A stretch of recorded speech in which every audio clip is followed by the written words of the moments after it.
여러분 반갑습니다. 하재누리 행정학에서 2023년도 7급 국가직 2차 기출문제 가지고 여러분들 앞에 섰습니다. 시험을 보신 여러분들 정말 수고 많이 하셨습니다. 이번에 출제가 된 7급 2차 행정학 문제들은요.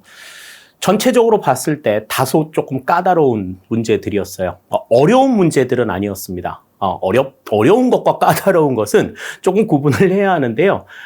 까다로운 문제였던 건 분명해요. 그래서 쉽게 답을 찾을 수 있는 내용들보다는 이렇게 종합적으로 문제들을 조금 파악해서 그 안에서 답을 찾을 수 있는 그러한 좀 세심함을 필요로 하는 문제들이 굉장히 많이 출제가 되었고, 그리고 문제 난이도의 비중도 이따가 살펴보겠습니다만은 전체적으로 이제 중심의 문제, 하급의 문제는 거의 출제가 되질 않았어요.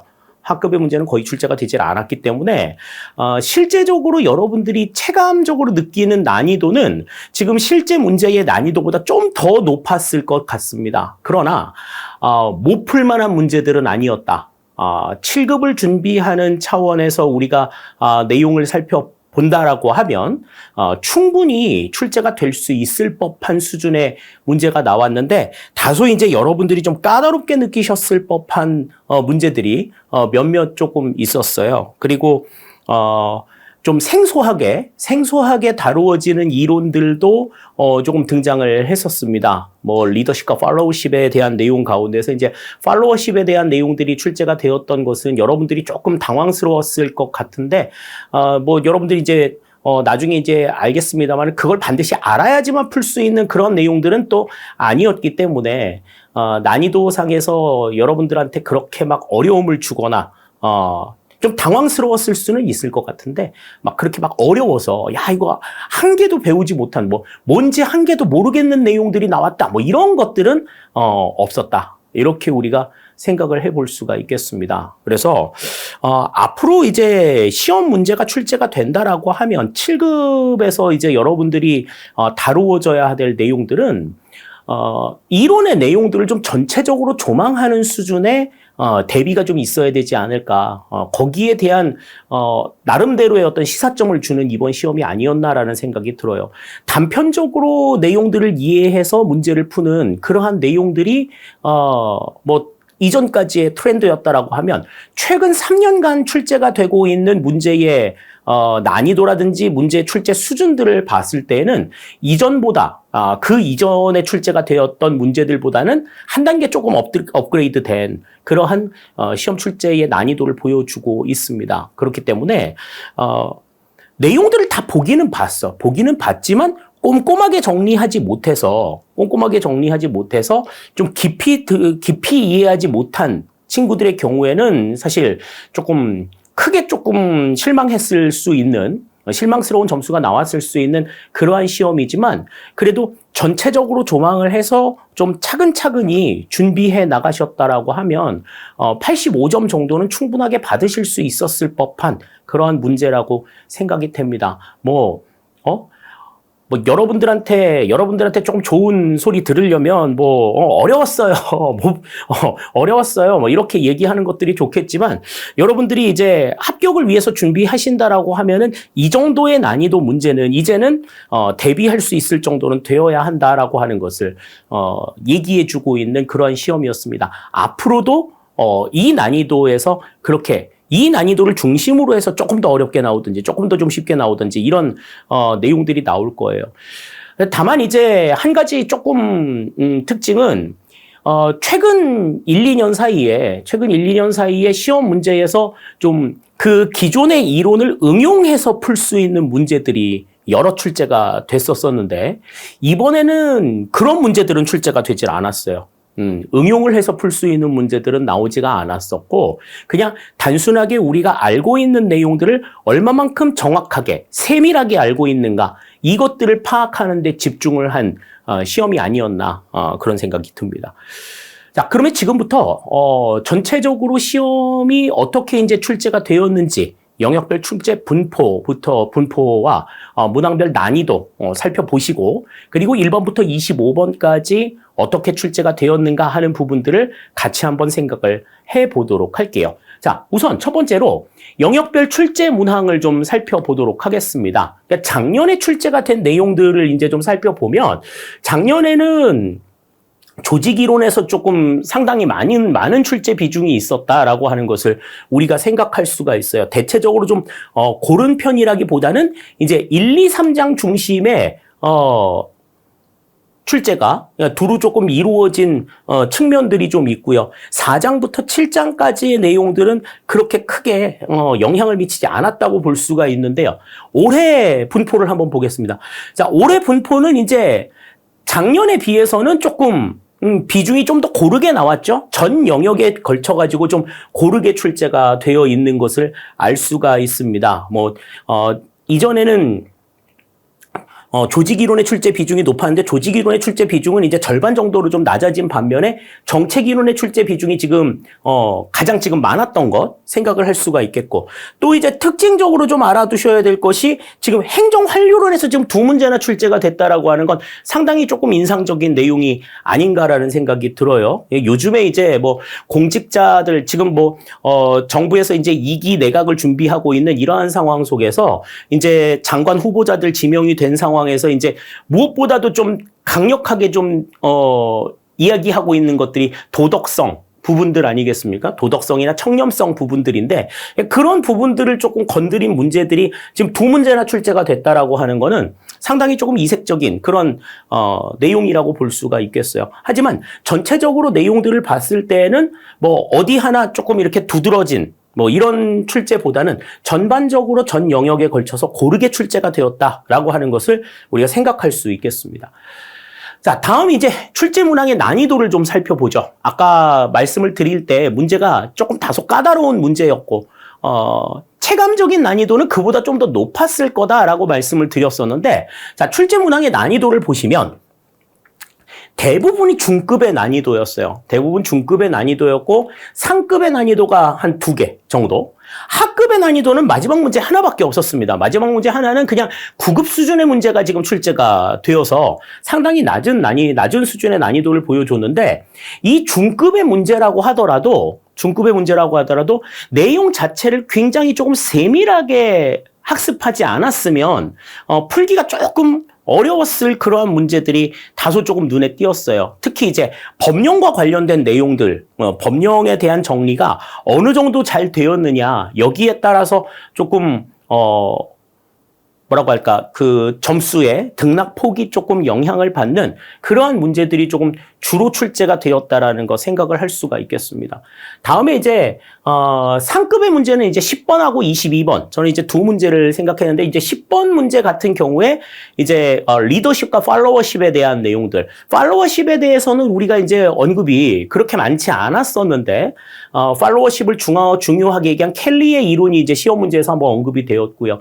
다음에 이제 22번 같은 경우에는 재정 투명성과 관련해서 재정 투명성과 연관이 있는 그러한 내용들을 종합적으로 물어보는 문제들이 또 출제가 되었어요. 그렇기 때문에 다소 그냥 나와 있는 그냥 내용들을 그냥 그대로, 액면 그대로 받아들여서 학습을 했을 경우에는 다소 조금 당황스러웠을 법한 그런 문제가 아니었나라는 생각이 듭니다. 자, 이렇게 해서 이제 우리가 문제의 영역별 출제 비중과 그 다음에 문제 난이도를 같이 살펴봤어요. 그러면 1번부터 이제 어떤 문제들이 출제가 되었는가 하는 것들을 지금부터 하나하나씩 좀 생각을 해보도록 하겠습니다. 우리가 알고 있는 기본적인 내용들이 어떻게 문제에서 반영이 되었는지 첫 번째 문제부터 살펴보도록 하시죠. 1번 봅니다. 주인 대리인 이론에 대한 설명으로 옳지 않은 것은 그랬습니다. 자, 주인 대리인 이론이라고 하는 거는 이제 어떤 거였어요? 주인이 자기의 일을 위해서, 자기의 일을 맡아서 하기 위한 대리인을 두는데, 그 대리인이 이제 그 분야에 대한 전문성을 가지고 있고 주인은 거기에 대해서는 아무것도 모르는 이러한 정보의 비대칭성이 발생하는데, 정보의 비대칭성을 이유로 해가지고 대리인이 주인의 이익을 배반하는 이러한 상황들이 나타난다. 그것을 이제 이야기한 이론이 이제 주인 대리인 이론이에요. 그래서 주인 대리인 이론 그러면 우리가 일단은 공공선택론의 관점에서 내용들을 좀 이해할 필요가 있다. 공공선택론이라고 하는 건 뭐였어요? 이기적인 선택이 합리적이다. 개인에게 유리한 선택이 합리적이다라고 보는 관점이다. 이렇게 말씀을 드렸었잖아요. 자, 거기에 대한 설명으로 옳지 않은 것을 골라라. 그랬습니다. 1번 볼게요. 경제적 능률을 중시하는 인간관계에 기반한 이론으로 행위자들이 이기적 존재임을 전제한다. 이기적인 이론이다라고 말씀을 드렸죠. 1번 맞는 이야기가 되겠습니다. 다음 2번. 주인과 대리인의 목표 상충으로 인해 X 비효율성이 나타난다. 그랬는데 자, X 비효율성이라는 건 뭐였어요? 우리가 그때 X 비효율성의 정의를 내릴 때도 X 비효율성은 독점으로 인한 비효율성이다. 공급자가 품질에 대해서 전혀 신경을 쓰지 않기 때문에 소비자들은 높은 가격을 지불하고도 이제 굉장히 낮은 품질의 서비스를 이용하게 되는 이 같은 비효율성을 X 비효율성이라고 얘기를 했죠. 그러니까 주인과 대리인의 목표 상충으로 인해서 X 비효율성이 나타나는 건 아니다. X 비효율성은 뭐 때문에 나타난다? 독점으로 인해서 나타난다. 라고 하는 걸 생각했다면 2번이 이제 아니라는 거는 분명하게 찾을 수가 있었을 것 같습니다. 다음 3번. 인간의 인지적 한계와 정보 부족 등 상황적 제약으로 인해 합리성은 제약된다고 본다. 그렇죠. 인간이 가지고 있는 인지적인 한계, 그 대리인이 주인을 위해서 일하는지 안 하는지를 일거수일투족 다 볼 수 없어. 다 볼 수 없고 또 그 일이 어떻게 진행이 되는가에 대한 정보를 알지 못하는 정보의 비대칭성, 이런 것들로 인해서 합리성이 제약이 되는 문제들이 생기죠. 그래서 이제 주인 같은 경우에는 그 대리인의 말을 곧이곧대로 듣고 역선택을 할 수 있는 오류가 발생한다. 그렇게도 말씀을 드렸죠. 자, 다음 4번. 주인과 대리인 사이에 정보 비대칭성이 존재하고 대리인이 기회주의적으로 행동하는 경우 역선택이나 도덕적 해이가 발생할 수 있다. 자, 지금 여기에서는 이제 이 지문을 쓴 사람 자체가 주인 대리인 이론을 잘 모르는 경우예요. 자, 대리인이 기회주의적으로 행동하는 이 자체가 도덕적 해이야. 대리인이 주인의 이익을 위해서 일해야 하는데 주인의 이익을 배반하고 자기 이익을 추구하는 게 도덕적 해이인 거죠. 그게 도덕적 해이인 거고 그 도덕적 해이로 인해서 뭐가 발생하는 거야? 주인의 입장에서는 역선택이 발생한다. 이렇게 이제 우리가 생각을 하셔야 돼요. 그러니까 엄밀하게 따지면은 이제 그렇게 돼야 되는데 지금 이 주인 대리인 이론에서는 역선택이나 도덕적 해이가 발생하는 건 맞다. 그냥 그 정도로만 이해를 해 두시면 될 것 같아요. 따라서 1번의 정답은 2번이 되는 것 우리가 생각을 할 수 있겠습니다. 그러니까 주인 대리인 이론이 어떠한 의미들을 가지고 있는가 다시 한번 정리를 해 두시면 좋을 것 같아요. 자, 다음 2번 보겠습니다.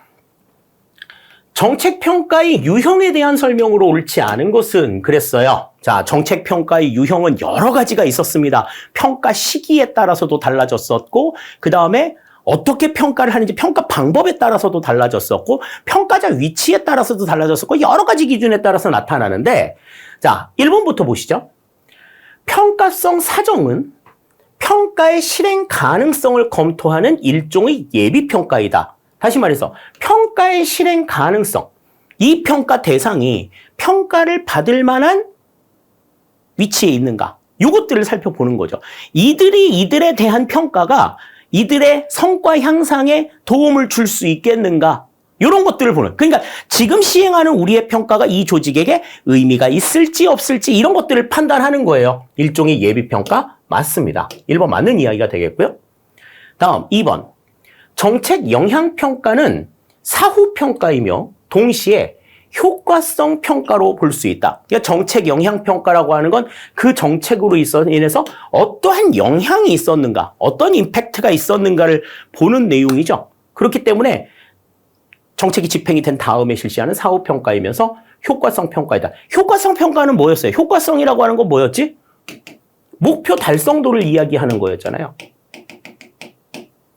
얼마만큼 목표를 달성했는가를 보는 이 같은 내용들이다. 2번도 맞는 내용이 되겠습니다. 다음 3번. 모니터링이라고 하는 건 뭐예요? 계속해서 그 작업의 과정을 관찰하는 이 같은 평가를 우리가 모니터링이라고 이야기하죠. 과정평가에 속하지만 집행의 능률성과 효과성을 확보하기 위한 평가이다. 그렇죠. 능률적으로 일을 하는 데 있어서 좀 빈틈이 있지 않는지 이런 것들을 계속해서 지켜보면서 확인하는 평가이기 때문에 집행 과정의 적정성이라든지 이런 것들도 볼 수 있겠지만 집행의 능률성이나 효과성을 확보할. 전체적으로 일을 이렇게 하면 좀 더 나을 것 같은데 얘 그렇게 안 하네? 이렇게 이제 보는 그러한 내용들이니까 능률성이나 효과성을 확보하기 위한 수단이라고 볼 수도 있는 겁니다. 1, 2, 3번 전부 다 맞는 내용이 되겠고요. 자, 그러면 4번이 틀린 거네. 자, 형성평가는 집행이 종료된 후 정책이 의도했던 목적을 달성했는지에 초점을 맞춘다. 그랬는데, 자, 이 형성평가를 우리가 이제 뭐라고 얘기해? 과정평가라고 이야기하죠. 정책이 집행이 되는 중에 집행되는 과정의 적정성을 살펴보는 게 바로 이 형성평가고, 집행 종료된 이후에 의도했던 목적을 달성했는지 효과성을 보는 이 내용들은 형성평가가 아니라 총괄평가에 해당이 되는 내용이죠. 총괄평가에 해당이 되는 내용이다. 따라서 지금 여기서는 4번이 틀린 내용이 되는 것 우리가 확인을 할 수가 있겠어요. 각각의 이 정책평가의 과정이나 유형 속에서 나타나는 내용들이 무엇을 의미하는가 하는 것들을 좀 생각하실 필요가 있겠습니다. 자, 2번의 정답 4번이 되겠어요. 자, 다음 3번입니다. 근무성적 평정 방법 중 강제 배분법에 대한 설명으로 옳지 않은 것은 그랬습니다. 자, 강제 배분법이라는 건 뭐였어요? 강제 배분법은 이제 그 각각의 등급별로 비율을 설정해서 그 비율에 해당이 되는 사람들에게 그 비율을 그러니까 이 점수 분포를 고르게 만들기 위한 하나의 방편이죠. 그래서 이 강제 배분법 같은 경우는 우리가 이제 뭐라고 얘기했어? 분포상의 오차를 방지하기 위한 방법이다. 그러한 말씀을 드렸었어요. 자, 거기에 대한 설명으로 옳지 않은 것은 그랬는데, 자, 1번. 역산식 평정이 불가능하며 관대화 경향을 초래한다. 그랬는데, 자, 일단 역산식 평정이 뭐 어떠한 내용인지를 모른다 하더라도 관대화 경향은 우리가 얘기했었던 대표적인 분포상 오차였잖아요. 그죠? 그렇기 때문에 관대화 경향을 방지하는 거지 관대화 경향을 초래하는 내용은 아니라는 거야. 초래하는 내용은. 자, 근데 그러면 역산식 평정이라는 건 뭐냐 하는 거예요. 자, 이 역산식 평정이라고 하는 건 보통 이제 이 강제 배분법을 실시할 때는 점수를 도출을 해놓고 그 점수에 따른 이제 분포 비율, 성적 비율을 내서 이 비율에 따라 가지고 등급을 제시해주는 뭐 A 등급이든지 B 등급이든지 이런 것들을 주는 방식이에요. 여러분들 그 시험 학교 다닐 때 대학교에서 학점 주는 방식이 이 방식이라고 말씀을 드렸잖아. 자, 그런데 이제 역산식 평정이라고 하는 건 어떤 내용이냐면 거꾸로 가는 거지.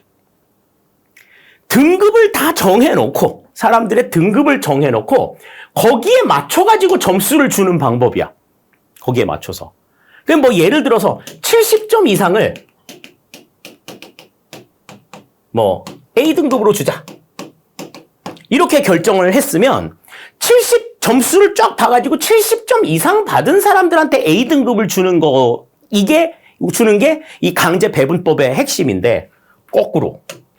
야, 얘는 예를 들어서 얘는 이 세 명은 A등급 줘.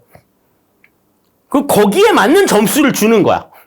70점 이상을 줘야 되니까 그럼 얘한테는 뭐 72점 주고 얘는 74점 주고 얘는 71점 주고 뭐 이런 식으로 점수를 부여해주는, 나중에 점수를 부여해주는 이 같은 방식이 역산식 평정이에요. 이 강제 배분법 같은 경우에는 이 같은 역산식 평정이 일어나기가 너무나 쉬운 거지. 네. 그래서 이 역산식 평정이 일어날 가능성이 있어요. 불가능하지 않습니다. 가능하다. 이렇게 볼 수 있고 관대화 경향을 방지하는 효과를 가지고 있다. 따라서 1번이 지금 확실하게 아닌 거죠. 자, 다음. 평가의 집중화 경향을 억제하는 효과가 있다. 집중화 경향은 분포상 오차 중에 하나였잖아요. 엄격화 경향과 마찬가지로. 그러니까 집중화 경향이나 관대화 경향을 모두 억제하는 효과가 있다. 봐야 되는 거죠. 다음 3번. 평정 대상 다수가 우수한 경우에도 일정한 비율의 인원은 하위 등급을 받을 수 있다는 단점이 있다. 그렇습니다. 전부 다 똑같아도 그냥 기만장 차이로 B등급이 되고 기만장 차이로 C등급이 되는 이러한 경우들이 나타난다라는 거죠. 다음, 등급별 할당 비율에 따라서 P평가자를 배정하는 것. 이거는 강제배분법이 가지고 있는 기본적인 의미다. 이렇게 볼 수 있어요. 따라서 정답이 여기서는 1번이 틀린 내용이 된다. 이렇게 우리가 생각할 수 있겠습니다. 자, 다음 4번입니다. 정책 네트워크의 개념과 유형에 대한 설명으로 옳지 않은 것은 그랬어요. 이 정책 네트워크와 관련된 내용들은 하위 정부 모형부터 시작해가지고 인지 공동체, 정책 공동체에 이르기까지 굉장히 많은 네트워크의 모형들이 나왔었는데, 자, 1번부터 좀 볼게요. 수많은 공식, 비공식적 참여자가 존재하는 정책 네트워크는 정책 과정의 참여자들 간 상호작용을 구조적인 차원으로 설명하는 틀이다. 그렇죠. 수많은 공식, 비공식적 참여자가 존재하는 정책 네트워크, 이게 뭐야? 우리가 배웠었던 이슈 네트워크죠. 이 이슈 네트워크 같은 경우에는 정책 과정 참여자들 간의 상호작용을 구조화시켜 놓은 거야. 그들의 어떤 의견 교류라든지 이런 것들을 구조적인 차원으로 설명하는 틀이다. 1번 맞는 이야기가 되겠습니다. 다음 2번. 정책 네트워크의 경계는 구조적인 틀에 따라 달라지는 상호인지 과정에 의하기보다는 공식 기관들에 의해서 결정이 된다. 그랬는데 요거는 조금 반대죠. 공식 기관들에 의해서 네트워크의 참여자가 달라지는 정책 네트워크의 경계가 결정이 되는 게 아니죠. 이 정책 네트워크의 경제는 그 구조적인 틀 안에서 그 정책 이슈와 관련된 이해 당사자들의 인지 과정에 의해서 결정이 되는 상황들입니다. 따라서 지금 이거는 좀 바뀌어 있는 내용들이에요. 공식 기관이 아니라 구조적인 틀에 의해 달라지는 상호 인지의 과정에 의해서 결정이 된다. 이렇게 봐야지 맞는 이야기가 되겠습니다. 2번은 지금 뒤바뀌어 있기 때문에 지금 틀린 내용이 되겠고요. 다음 3번. 하위 정부 모형은 이익집단, 의회의 상임위원회, 주요 행정부처로 구성되는 네트워크를 말하며 안정성이 높은 것이 특징이다. 대상 참여자가 딱 셋. 그죠? 의회와 관료, 그 다음에 이익집단. 셋으로 구성이 된다고 말씀을 드렸죠. 3번 맞는 이야기가 되겠고요. 다음 4번. 정책 공동체 모형은 하위 정부 모형에 대한 대안으로 대두되었으나 전문화된 정책 영역에서 정책 결정이 이루어진다는 측면에서 서로 유사한 점이 있다. 그러니까 굉장히 조금 많은 참여자들을 조금 동원할 수 있다라는 점. 그런 점에 있어서는 하위 정부 모형에 대한 대안이라고도 할 수 있고 이슈 네트워크에 대한 대안이라고도 볼 수 있어요. 왜? 전문화된 정책 영역에서의 정책 결정을 기대한다라고 하면 이제 전문성이 다소 떨어지는 이슈 네트워크를 대체할 수도 있는 그러한 내용이라고도 볼 수가 있죠. 그렇기 때문에 지금 여기에서는 하위 정부 모형 같은 경우에는 인원수는 없는데, 인원수는 적은데, 참여 인원은 적은데, 그 참여하는 사람들이 그 해당 이슈에 대해서 전문적으로 의논을 한다라고 하는 점들이 같은 점이라고 볼 수가 있습니다. 따라서 지금 여기서는 4번 맞는 이야기가 되기 때문에 2번이 정답이라고 볼 수가 있어요. 예. 그래서 이거는 지금 확실하게 지금 앞뒤가 바뀌어 있는 내용이기 때문에 틀렸다. 이렇게 볼 수 있을 것 같습니다. 4번의 정답 2번이 되겠고요. 자, 다음 5번입니다. 다음 대화에서 옳지 않은 말을 한 사람은 그랬습니다. 지금 A, B, C, D가 지금 나누고 있는 이야기들을 가만히 들어봤을 때 지금 이 대화는 신공공관리론과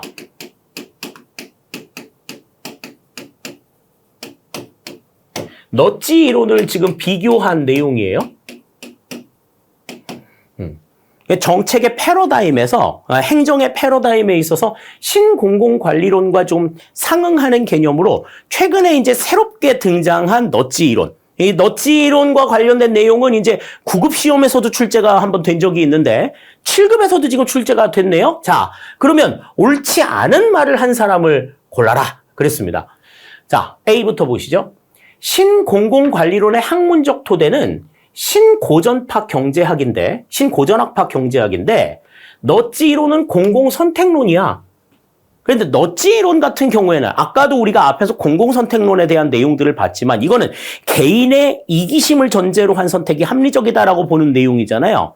그런데 이 너찌 이론이라고 하는 것은 모두가 좀 효율적으로 움직일 수 있는 그러한 상황들을 이야기하는 개념입니다. 공공선택론, 그러니까 신공공관리론의 학문적 토대라고 볼 수 있는 것이 지금 설명한 신고전파 경제학과, 신고전학파 경제학하고 그 다음에 공공선택론이에요. 그런데 이제 너찌 이론은 이제 뭐 정의에서도 나옵니다만은 행동 경제학의 한 분파란 말이죠. 그렇기 때문에 지금 A의 주장이 지금 다소 좀 틀린 내용이라고 볼 수 있어요. 지금 이 너찌 이론은 행동 경제학이 학문적인 토대가 된다. 이렇게 볼 수가 있어. A가 바로 틀렸네. 자, 다음 B. 신공공관리론은 효율성을 증대하여 고객 대응성을 높이자는 목표를 가지는데 너찌 이론은 행동 변화를 통해서 삶의 질을 높이는 것이 목표야. 맞는 이야기죠. 그죠? 다음 C. 신공공관리론에서는 경제적 합리성을 가정하지만 너찌 이론에서는 제한된 합리성을 가정하지. 제한된 합리성이라는 건 뭐였어요? 실현 가능한 수준으로 합리성의 범위를 제한하는 거야. 우리가 할 수 있는 범위 내에서 최선을 다하자는 내용들인 거죠. C도 맞는 이야기가 되겠고. 다음 D. 신공공관리론에서는 공무원이 정치적 기업가가 되길 원하지만 너찌 이론에서는 선택 설계자가 되길 바라지. 그러니까 새로운 어떤 바람직한 사회를 새롭게 빌드업하는 그런 움직임에서 강조가 되는 내용이 너찌 이론이다. 이렇게 우리가 볼 수가 있어요. 신공공관리론은 지금 주어져 있는 상태에서 어떻게 효율성을 높일 수 있느냐 이런 것들을 생각하는 관점이라고 생각할 수 있겠죠. 따라서 B, C, D는 전부 다 맞는 내용이 되겠지만 A는 지금 틀린 내용이 되기 때문에 5번의 정답은 1번이 된다. 이렇게 우리가 볼 수 있겠습니다. 자, 다음 6번 볼게요. 립스키의 일선 관료제에 대한 설명으로 옳지 않은 것은 그랬습니다. 자, 립스키의 일선 관료제 이론. 상향식 접근 방법, 정책에 대한 상향식 집행 방법의 뭐 대표적인 예라고 말씀을 드릴 수가 있죠. 그래서 일선 관료가 이 정책 집행에 대해서 어떤 핵심적인 키를 쥐고 있다. 그들이 이제 생각하고 있는 재량이나 자율과 재량을 바탕으로 인해 가지고 정책의 집행들이 이루어지는 이러한 상황들을 설명한 내용인데 거기에 대한 설명으로 옳지 않은 걸 고르래요. 자, 1번부터 봅니다. 일선 관료에 대한 재량권 강화는 집행 현장의 특수성 및 예상치 못한 사태에 대비하게 할 수 있다. 그렇죠. 실제로 집행하려고 하는 집행 현장의 상황이 어떠한가 하는 것들을 바탕으로 해서 그에 맞게 재량을 좀 움직일 수 있도록 하는. 고객들이 전부 다 의존적이고 자원은 부족하고 이런 상황들이 나타나게 되니까 전체적으로 그 재량들을 활용해가지고 뭐 집행 주기라든지 뭐 집행의 양이라든지 뭐 이런 것들을 결정해서 고른 배분들이 재원의 고른 배분들이 이루어질 수 있도록 하는 거죠. 1번 맞는 이야기입니다. 다음 2번. 일선 관료는 만성적으로 부족한 자원, 모호한 역할 기대, 그들의 권위에 대한 위협과 도전이라는 업무 환경에 처해 있다. 그러니까 어떤 것 하나도 좋은 게 하나도 없어. 내가 이걸 해가지고 좀 제대로 될 수 있을, 이게 공무원의 역할로서 맞는지 틀린지는 모르겠는데 하여튼 간에 해달라 그러니까 하는 거고, 뭐 자원도 부족하고, 그들 권위에 대한 위협이나 도전도 있고, 그리고 아까도 뭐라고 말씀드렸어요. 서비스를 받는 국민들은 공무원들에게 대한 의존도가 높아. 뭐 니네들이 알아서 해줘야지 우리가 뭘 해. 뭐 이렇게 얘기하는, 스스로 알아서 챙겨 먹는 거 없단 말이죠. 그런 상황에서 업무를 추진한다. 2번도 맞는 이야기입니다. 다음 3번. 일선 관료는 일반 시민을 분류하지 않고 모든 계층을 공평하게 대우한다. 그랬는데, 자, 일선 관료는 업무를 추진하는 데 있어서 일반 시민을 여러 가지 형태로 분류를 합니다. 분류하고 모든 계층을 공평하게 대우하는 것이 아니라 특정 계층에게 집중된 행정을 해요.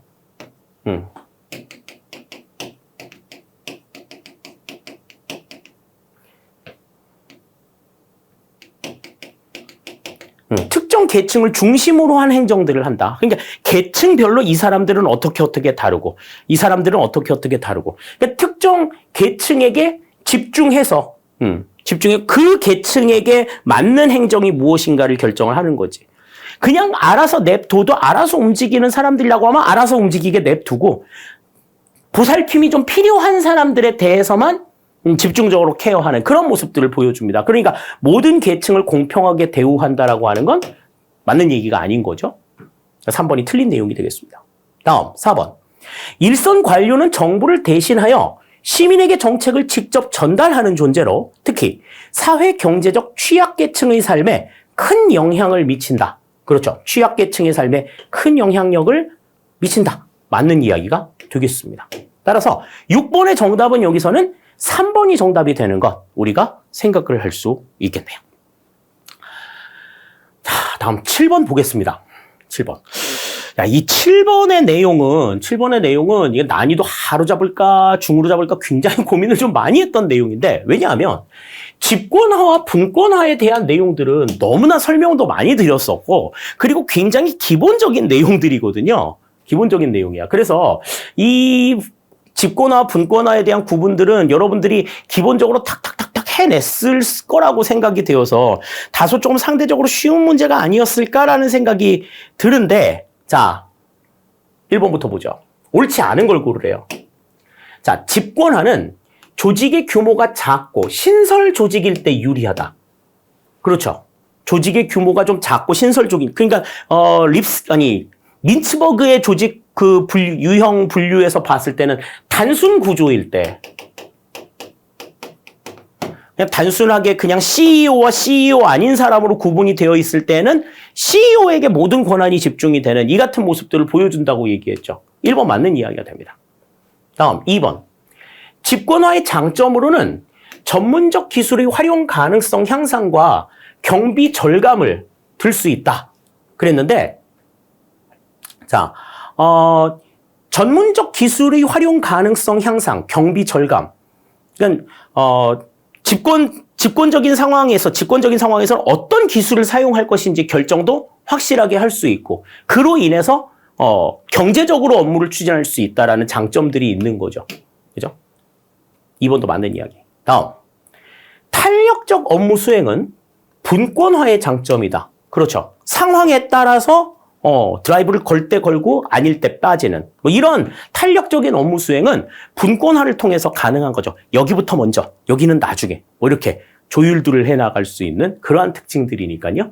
3번도 맞는 이야기가 되겠고. 그리고 4번이 틀린 건데, 분권화는 행정 기능의 중복과 혼란을 회피할 수 있고 분열을 억제할 수 있다. 그랬는데 반대죠. 분권화는 행정 기능이 중복이나 혼란이 나타나요. 혼란이 나타나고 그로 인해서 분열이 발생을 할 수 있습니다. 그러니까 혼란을 회피하는 것이 아니라 이 중복이나 혼란을 초래할 수 있고, 그래서 분열을 발생시킬 수 있는 그러한 특징들을 가지고 있죠. 행정 기능의 중복과 혼란을 회피하고 분열을 억제할 수 있는 건 집권화의 특징이다. 이거는 집권화의 특징이 된다. 우리가 이렇게 정리를 할 수가 있겠습니다. 따라서 7번의 정답은 4번이 된다. 이렇게 우리가 생각할 수 있겠네요. 자, 다음 이제 8번 문제 보겠습니다. 자, 만족 모형에 대한 비판으로 옳은 것만을 모두 고르면 그랬습니다. 자, 만족 모형에 대한 비판으로 옳은 걸 골라라 그랬습니다. 자, 1번부터 보시죠. 기억부터. 책임 회피 의식과 보수적 사고가 지배적인 상황에서 혁신을 이끄는데 한계가 있다. 이 만족 모형 같은 경우에는 합리성의 범위를 실현 가능한 수준으로 줄여놨기 때문에 혁신이나 개혁 같은 것들을 일으키는 데는 한계가 있을 수밖에 없어. 그러니까 우리의 어떤 깜냥 수준을 넘어서는 혁신이나 이런 것들을 기대하기가 좀 어려운 문제들이 있죠. 그게 만족 모형에 대한 한계점이라고 볼 수가 있어요. 기억은 일단 맞는 이야기가 되겠습니다. 다음, 니은. 만족에 대한 기대 수준을 지나치게 명확히 규정하여 획일적인 의사결정 구조가 나타난다 그랬는데, 자, 이 만족에 대한 기대 수준은 사람들마다 다 다르잖아.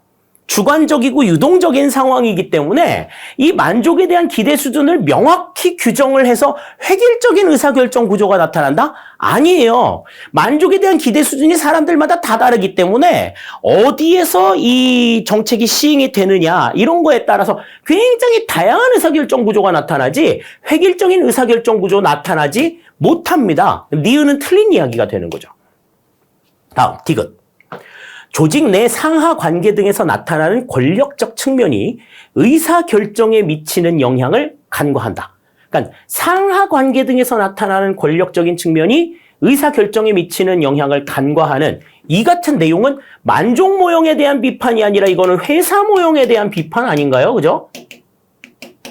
회사 모형 같은 경우에는 조직 구성원들이 뭐 이렇게 그냥 자기들의 이해관계를 바탕으로 해가지고 업무를 추진해 나가기 위해서 그냥 발등에 불, 당면한 과제에 집중하는 이 같은 의사결정 과정을 이야기하는 건데 그런 내용들은 상하관계, 위에서 꽂아 내려준 의견들에 의해 가지고 정책이 결정이 되는 문제들은 간과하는 문제들이 있다. 그러니까 디귿도 지금 여기서는 해당이 안 된다고 볼 수 있어요. 그러니까 니은과 디귿이 빠져 있는 거면은 뭐 정답은 하나밖에 없는데, 자, 그럼 리을은 맞는 이야기가 되겠네.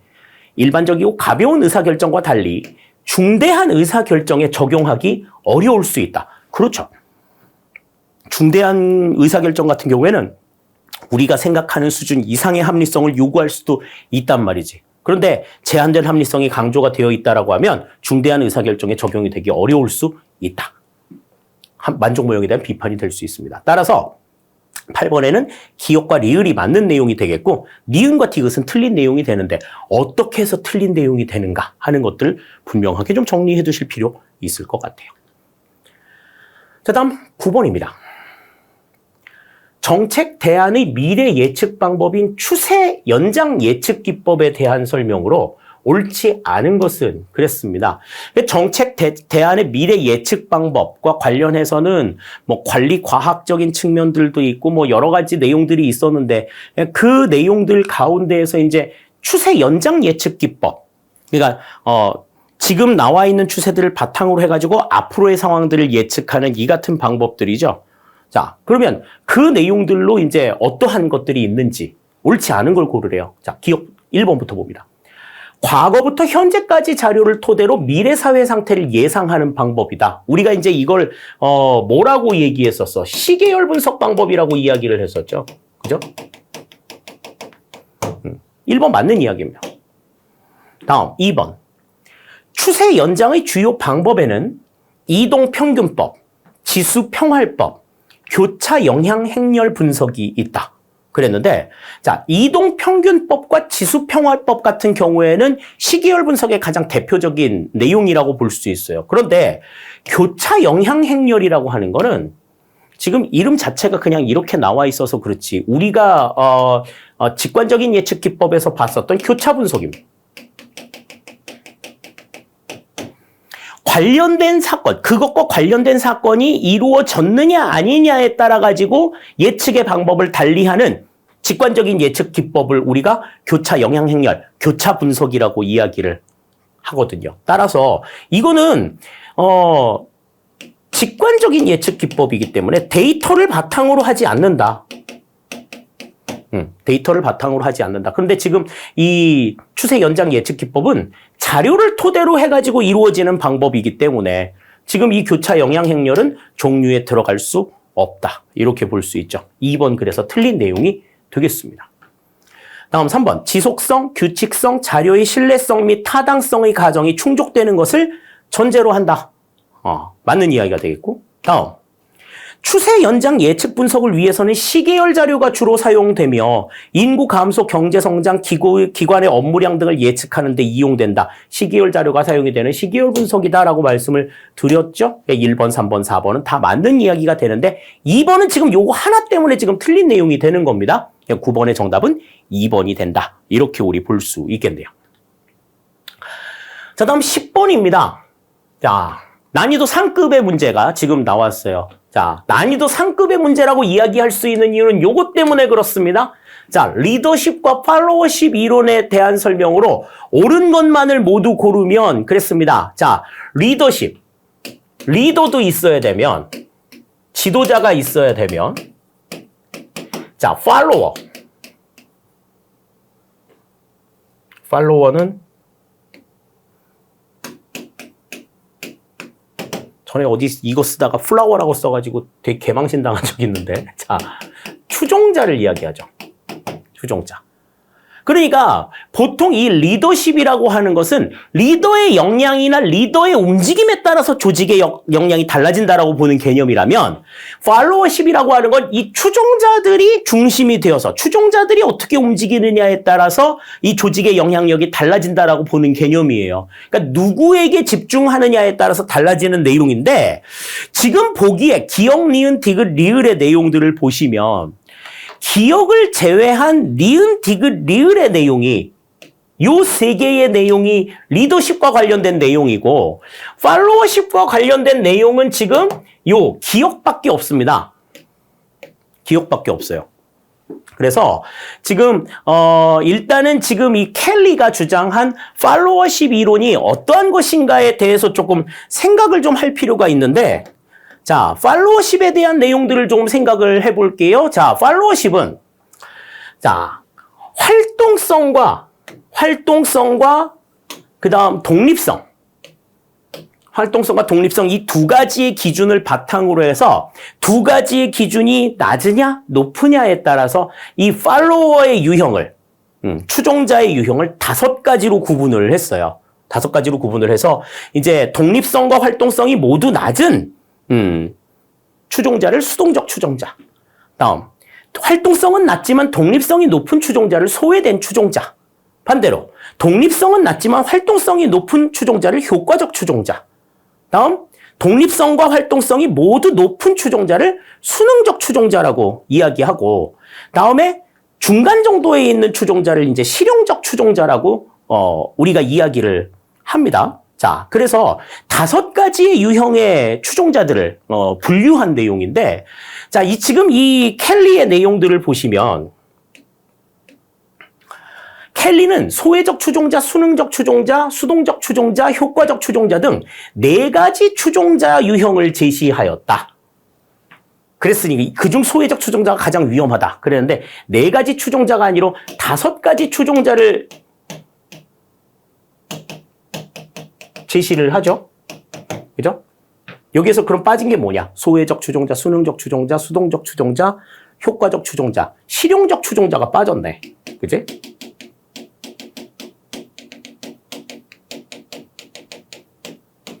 실용적 추종자까지 5가지의 추종자를 제시했다. 그러니까 4가지가 지금 틀린 내용이 되는 거예요. 기억은 그래서 틀린 내용이 됩니다. 자, 다음, 니은. 블레이크와 머튼은 생산에 대한 관심과 사람에 대한 관심이 모두 높은 단합형 리더십 유형을 최선의 관리 방식으로 제안하였다. 가장 이상적인 그런 관리 방식으로 생산에 대한 관심과 사람에 대한 관심이 모두 높은 그런 관리 방식이 가장 좋다라고 이야기를 했죠. 니은 맞는 이야기가 됩니다. 다음, 디귿.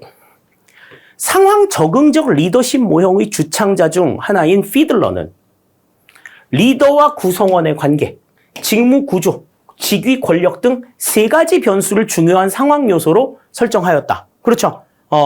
리더와 구성원의 관계가 원만하냐, 서먹하냐, 직무의 구조 자체가 어려우냐, 뭐 단순하냐, 그다음에 직위가 가지고 있는 권력 자체가 강하냐, 약하냐, 이것들을 바탕으로 해서 8가지의 경우의 수를 냈다. 이렇게 말씀을 드렸었죠. 디귿도 맞는 이야기가 되네요.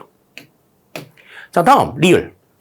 오하이오 주립대 리더십 연구자들은, 그러니까 오하이오 주립대니까 여기에 리더십 연구자들은 어떤 사람들이겠어? 행태론적 연구자들이 되겠죠. 이 행태론적 연구자들은 리더의 행동을 구조주도와 배려로 설명하며 가장 훌륭한 리더 유형을 중간 수준의 구조주도와 배려를 갖춘 균형 잡힌 리더 형태로 보았다. 그런데 얘기하면 되게 좋아 보이는데 지금 여기에서는 중간 수준이 아니라 최고 수준.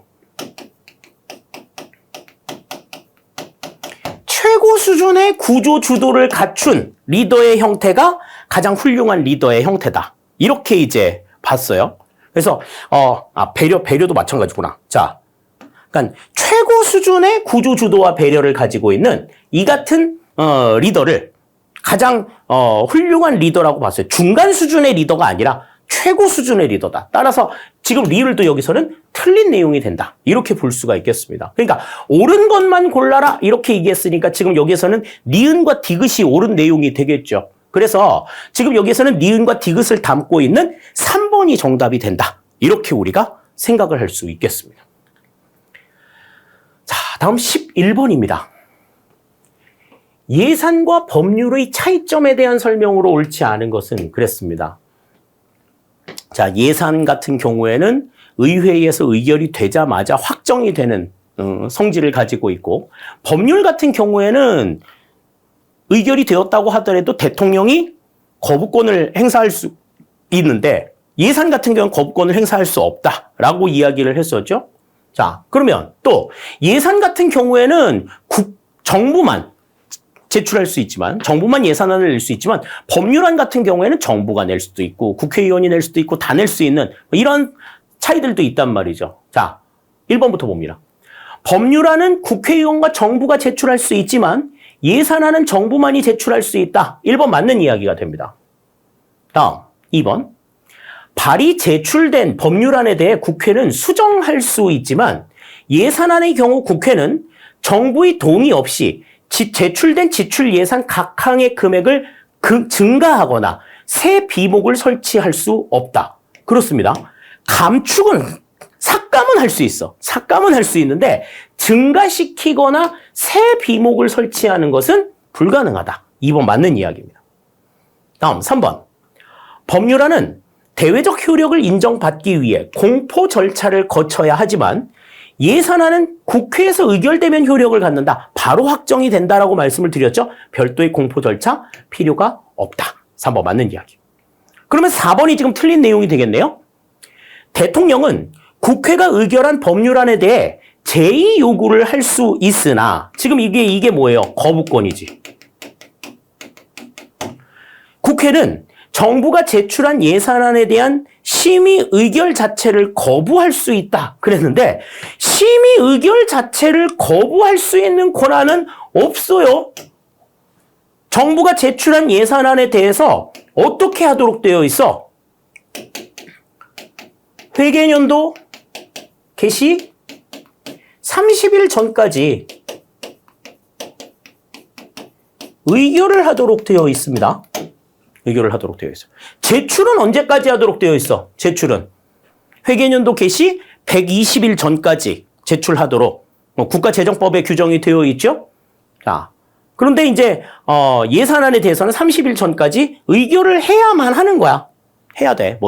나 심의 안 해, 의결 안 해. 이거 있을 수가 없는 일인 거죠. 있을 수가 없는 일이다. 따라서 11번의 정답은 4번이 된다. 이렇게 우리 볼 수 있겠습니다. 그 다음 12번입니다. 자, 행정 PR에 대한 설명으로 옳지 않은 것은 그랬어요. 자, 행정 PR, Public Relation이라고 하는 거는 정부와 국민 간의 소통이에요, 소통. 여러 가지 이야기를 주고받는 정부와 국민. 정부가 필요한 내용들을 국민한테 알려주기도 하고 또 국민들의 요청을 정부가 듣기도 하는 이 같은 소통의 관계를 우리가 행정 PR이라고 이야기를 합니다. 그러니까 뭐 국정에 대한 홍보라든지 이런 것들 전부 다 나올 수가 있는 거죠. 자, 1번. 행정 민주화 요청에 따라 그 필요성이 제기되고 있다. 그렇죠. 예전에는 그냥 일방적으로 그냥 지시하듯이 명령하듯이 매다 꽂았으면 되는데 지금은 그렇게가 안 된다라는 거죠. 여러 가지 내용들을 알기 쉽게 설명하고 이해할 수 있도록 해줘야 된다. 다음 2번. 정부가 잘못된 정보를 국민에게 투입하는 것은 행정 PR의 객관성에 반하는 것이다. 그렇죠. 잘못된 정보를 알려주는 것은 틀린 일이다 하는 거죠. 다음 3번. 개발도상 국가에서는 국민들에 대한 계몽적 교육적 성격을 갖는다. 이건 이렇게 해야 돼, 저렇게 해야 돼. 방법을 알려주는 이러한 속성들을 가지고 있다는 거죠. 3번도 맞는 이야기. 그럼 4번이 틀린 거네. 국민의 알 권리에 대한 정부의 도덕적, 법적 의무로 이해되기 때문에 일방적, 명령적이어야 한다. 그랬는데, 자, 일방적일 수도 없고 명령적일 수도 없지. 도덕적, 법적 의무인 건 맞아. 소통을 해야 하는 거는 분명히 필요성이 있는 내용인데 그렇다고 해가지고 이거를 일방적이거나 명령적으로 할 수는 없는 거죠. 쌍방간에 수평적인 어떤 조정, 협력 이런 차원에서 해석을 해야 된다. 따라서 지금 여기서는 4번이 틀린 내용이 된다. 이렇게 볼 수 있는 겁니다. 자, 그래서 12번의 정답은 4번이 된다. 이렇게 볼 수 있겠네요. 자, 다음 13번입니다. 우리나라의 공무원 복무와 징계에 대한 설명으로 옳은 것은 그랬어요. 옳은 것. 징계에 대한 설명으로 옳은 것. 자, 1번부터 보죠. 공무원은 직무상의 관계가 있든 없든 그 소속 상관에게 증여하거나 소속 공무원으로부터 증여를 받아서는 안 된다. 그러니까 증여라고 하는 건 뭐예요? 어떤 물건을 그냥 주는 거죠. 그냥 주거나 그냥 받는 행위. 이거 있어서는 안 된다. 맞는 얘기입니다. 이거 만약에 어겼다 그러면 이거는 처벌 대상이에요. 자, 다음 2번. 중징계의 일종인 파면의 경우 5년간 공무원으로 재임용될 수 없으나 연금급여의 불이익은 없다. 그랬는데 연금급여의 불이익이 존재합니다. 있어요. 사유에 관계없이 5년 이상 근속자는 연금액의 2분의 1이 감액이 되고 5년 미만 근속자는 연금액의 4분의 1이 감액이 되는 사유에 관계없이 그게 중징계인 거죠. 연금급여의 불이익이 없다는 말 틀린 이야기가 됩니다. 다음 3번. 공무원은 어떠한 경우에도 자신의 직무 권한을 행사하여 직무 관련자로부터 사적 노무를 제공받아서는 안 된다. 그러니까 직무 관련자한테 뭐 이런 거 요청하는 경우들 있잖아. 우리 딸내미가 뭐 6개월 뒤에 결혼하는데 뭐 저기 시민회관에서 결혼할 수 있게 그 결혼식장 좀 잡아줘. 뭐 이런 거 할 수 없어. 사적인 어떤 청탁이라든지 이런 것들 할 수 없어요. 사적 노무를 제공받아서는 안 된다. 마찬가지의 내용입니다. 뭐 교통 정리를 뭐 대신 해달란다든지 뭐 이런 거 안 돼. 자, 근데 어떠한 경우에도 안 된다라고 하는 건 요건 조금 문제가 있어요. 이거는 어떠한 경우라기보다 이거는 기준에 따라서 허용이 되는 경우들이 있습니다. 그러니까 기준상 허용되는 경우가 있어.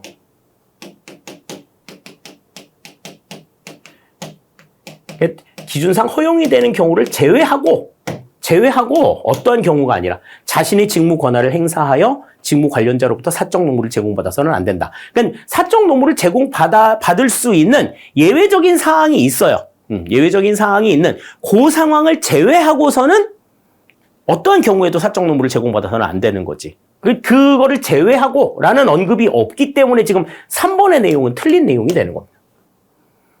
자, 다음 4번.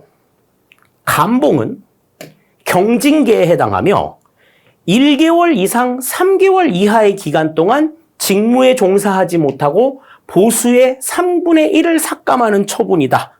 그랬는데 감봉은 말씀드린 대로 1개월 이상 3개월 이하 기간 동안에 보수의 3분의 1을 삭감하는 처분인데 직무에 종사하지 못하는 건 아니야. 직무에는 종사해요. 직무에 종사하지 못하는 거는 뭐예요, 이거는? 정직과 강등이 여기에 해당이 되죠. 직무에 종사하지 못하는 그 같은 징계는 정직과 강등에 해당이 되고 또 직무에 종사하지 못하는 경우에는 어때요? 보수의 전액을 삭감한다. 그렇기 때문에 3분의 1을 삭감하는 부분 삭감의 경우에 해당이 되지 않습니다. 따라서 4번도 지금 틀린 이야기가 되는 거예요. 따라서 지금 2, 3, 4번은 전부 다 지금 틀린 이야기가 되는 거고 1번 하나만 지금 맞는 이야기가 된다. 이렇게 볼 수가 있겠네요. 그래서 각각의 징계가 어떠한 특징들을 가지고 있는가 하는 것들 다시 한번 정리해 두시면 좋겠습니다. 자, 다음 14번입니다. 정부 간 관계와 지방자치권에 대한 설명으로 옳지 않은 것은 그랬습니다. 정부 간 관계에 대한 모형으로는 가장 대표적인 게 이제 라이트의 모형이 나와 있는데, 자, 지금 1번에 벌써 지금 라이트 모형이 나와 있죠? 자, 라이트는 미국의 연방정부, 주정부, 지방정부 간 관계에 주목하면서 중앙, 지방정부 간의 관계를 세 가지 형태로 구분하였다. 어떻게 구분했었어요?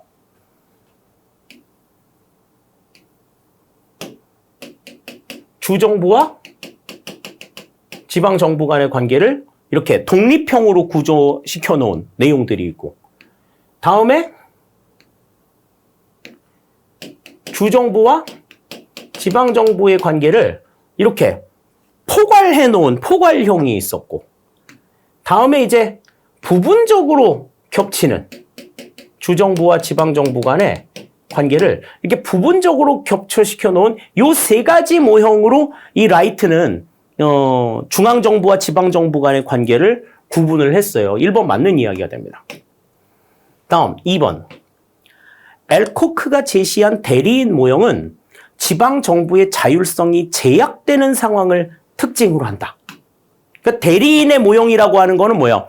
지방정부가 중앙정부의 대리인 역할을 하는 거야. 그러니까 대리인 역할을 한다는 건 어떤 얘기예요? 중앙정부로부터 위임받은 업무에 대해서만 일을 하는 거야. 그러니까 자기 마음대로 뭘 할 수 있는 게 아닌 거지. 자기 마음대로 뭘 할 수 있는 게 아니라 그냥 중앙정부로부터 위임받은 일만 하기 때문에 지방정부의 자율성을 제약하는 상황, 이걸 특징으로 한다. 맞는 이야기가 되는 겁니다. 2번도 맞는 이야기가 되는 거죠.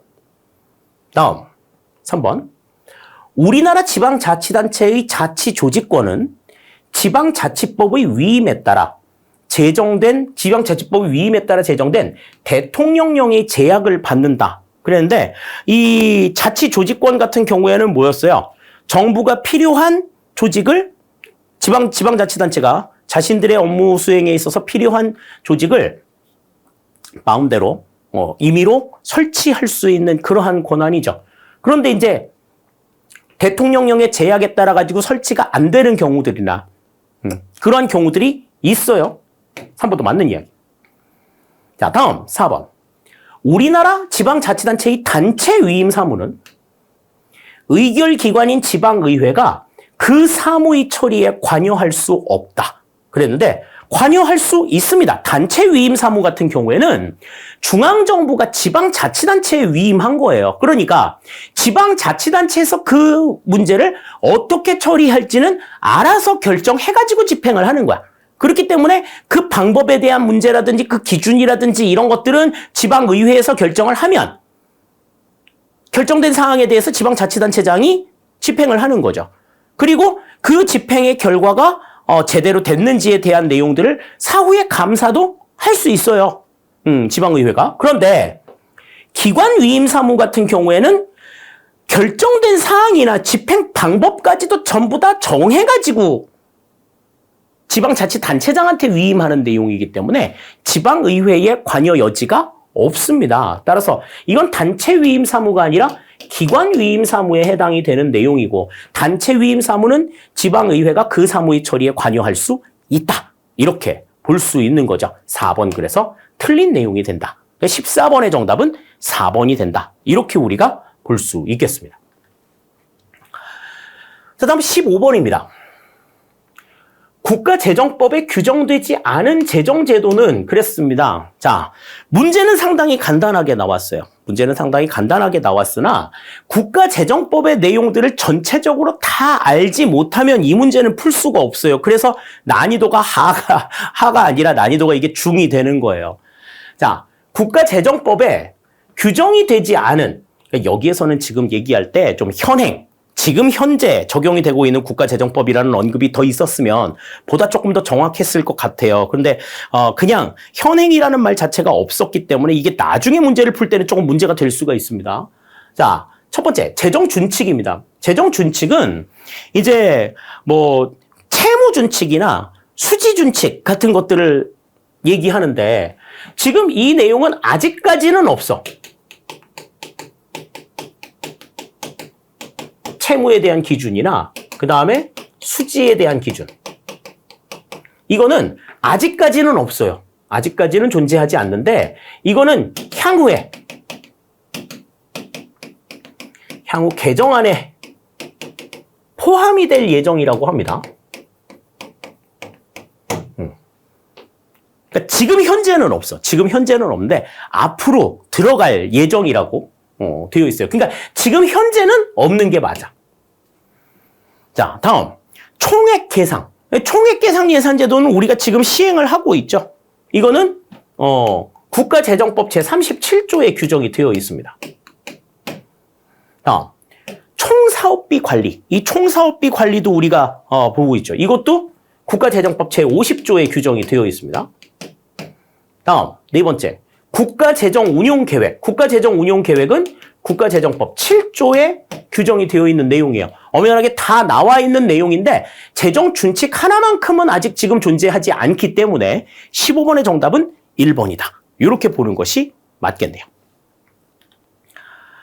자, 다음 16번입니다.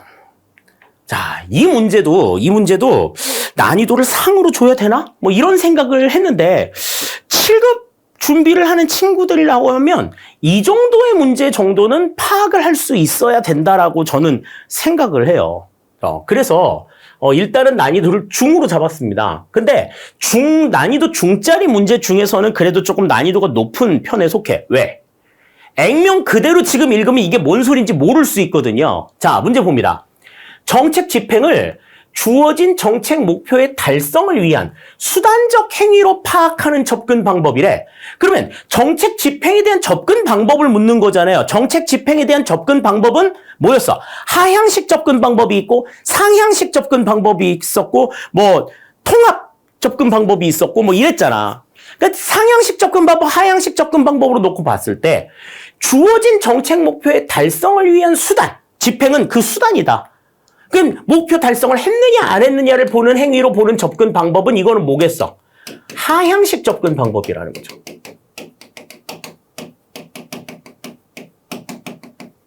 그러니까 만약에 이제 이 문제가 조금 쉽게 나오려고 하면 다음 중 정책 집행의 하향식 접근 방법에 대한 설명으로 옳지 않은 것은 이렇게 얘기했으면 굉장히 쉽게 풀렸을 문제야. 그런데 지금 이 내용 자체를 그냥 단순하게 딱 이거야 라고 얘기해주지 않고 그것에 대한 설명들을 쭉 써놨잖아요. 주어진 정책 목표의 달성을 위한 수단적 행위라고 봤다. 그러면 이거는 하향식 접근 방법이라고 봐야 되는 거지. 그럼 거기에 대한 설명으로 옳지 않은 걸 골라라 그랬습니다. 자, 1번부터 볼게요. 타당한 인과 이론의 바탕을 둔 정책 결정의 내용은 이러한 접근에서 제시하는 규범적 처방이 된다. 그렇죠. 정책 결정의 내용이 규범적인 처방이 되는 거야. 이렇게 해 라고 방법을 알려주는 거죠. 하향식 접근 방법. 맞는 이야기입니다. 다음 2번. 효과적인 정책 집행을 위해서는 정책 내용으로서 명확한 법령과 구체적인 정책 지침을 가지고 있어야 한다. 이거는 우리 사바티어와 마스메니안의 효과적인 정책 집행을 위한 조건에도 있었던 내용이죠. 맞는 내용이죠. 다음 3번. 정부 및 민간 프로그램에서의 의도하지 않은 효과까지도 분석할 수 있다는 장점이 있다. 의도하지 않은 효과까지도 분석할 수 있다는 장점은 이거는 상향식 접근 방법의 가장 대표적인 특징이라고 볼 수가 있습니다. 이거는 상향식 접근 방법의 장점이다. 따라서 3번은 틀린 내용이 되는 거죠. 다음 4번. 정책에 반대하는 정책 행위자들의 입장이나 전략적 행동을 쉽게 파악할 수 없다는 단점이 있다. 그렇죠. 그냥 위에서 매다 꽂는 내용들이니까 반대를 하면 왜 반대를 하는지 몰라. 그런 상황들이 나올 수 있는 거죠. 따라서 16번의 정답은 여기서는 3번이 정답이 된다. 그러니까 하향식 정책 집행의 방법과 하향식 접근 방법과 상향식 접근 방법이 어떻게 차이가 있는지 이걸 좀 분명하게 구분을 해 두실 필요 있을 것 같아요. 자, 다음 17번 보겠습니다. 자, 17번. 우리나라 공무원 제도에 대한 설명으로 옳은 것만을 모두 고르면 그랬습니다. 그래서 지금 4가지의 내용이 나와 있는데, 자, 기억부터 이제 살펴보실까요? 자, 중앙정부, 지방자치단체 및 그 하부기관에 근무하는 공무원은 직장협의회를 설립할 수 있으며 하나의 기관에 복수의 협의회 설립이 가능하다. 그러니까 직장협의회를 설립할 수 있는데 직장협의회를 설립하면서 2개 이상의 복수의 직장협의회 설립을 하나의 조직 안에 설립할 수가 있다라는 이야기인데요. 일단 중앙정부나 지방자치단체 그 하부기관에 근무하는 공무원들이 직장협의회를 설립할 수 있습니다. 맞아요. 그런데 하나의 기관에 직장협의회는 복수가 아니라 하나의 협의회만 설립이 가능해. 복수로 설립이 가능한 거는 노동조합은 복수로 설립이 가능하지만 직장협의회는 하나만 설립이 가능하다. 따라서 기억은 틀린 내용이 됩니다. 다음, 니은. 휴직은 공무원으로서의 신분을 보유하게 하면서 직무 담임을 일시적으로 해제하는 것으로 직무 담당을 일시적으로 해제하는 것으로서 임용권자가 직권으로 휴직을 명하는 직권휴직과 본인의 원에 따라 휴직을 명하는 청원휴직이 있다. 그러니까 본인이 원해서도 휴직이 이루어지지만 임용권자가 본인의 의사와는 관계없이 너 쉬어! 그래가지고 휴직이 되는 경우들도 있다는 거죠. 니은 맞는 이야기가 됩니다. 다음, 디귿. 공무원은 소청심사위원회를 통해 부당하다고 여겨지는 징계에 대한 구제를 신청할 수 있으며 소청심사위원회의 결정은 처분청과 소청인 모두를 기속한다. 그랬는데 자, 소청심사위원회의 결정은 처분청만 기속하지 소청인을 기속하지는 않습니다. 소청인을 굳이 기속할 이유가 없어. 왜냐하면 자, 처분청의 결정과 그 다음에 소청심사위원회의 결정은요. 소청심사위원회 결정은 같거나 처분청의 결정이 클 수밖에 없어요. 왜냐하면 소청심사위원회는 처분청의 결정보다 무거운 결정을 내릴 수가 없거든. 그러니까 기껏 해봐야 같은 결정, 동일한 결정밖에는 못 내린단 말이죠. 그러니까 소청인을 기속할 이유가 없는 거야. 소청인은 자기가 내려지는 결정이, 자기한테 떨어지는 결정이 소청심사위원회의 결정 같은 경우에는 원래 내려진 처분보다 무거운 처분이 내려질 필요가 없기 때문이죠. 다만 처분청 같은 경우에는 자기가 내린 결정보다 무거운 결정을 내리지 않는단 말이지. 그러니까 이 처분청은 기속할 필요가 있는 거야. 그러니까 만약에 이 소청심사위원회의 결정과 처분청의 결정이 서로 다른 경우라고 하면 지금 이 경우밖에 없는 거죠. 이 경우에는 무조건 소청심사위원회의 결정이 이기는 거야. 무조건 이기는 거야. 처분청은 거기에 대해서 뭐 이의를 신청하고 이럴 수 없어. 그냥 지는 거야. 그렇게 해서 공무원들의 신분이라든지 공무원의 권익을 보호하는 이 같은 특징들을 가지고 있죠. 그러니까 지금 여기에서는 처분청을 기속한다. 이렇게 했으면 맞는데 소청인까지 기속한다는 얘기가 나왔으니까 이것도 틀린 내용이 되는 겁니다. 이거 틀린 내용이에요. 자, 다음 리을.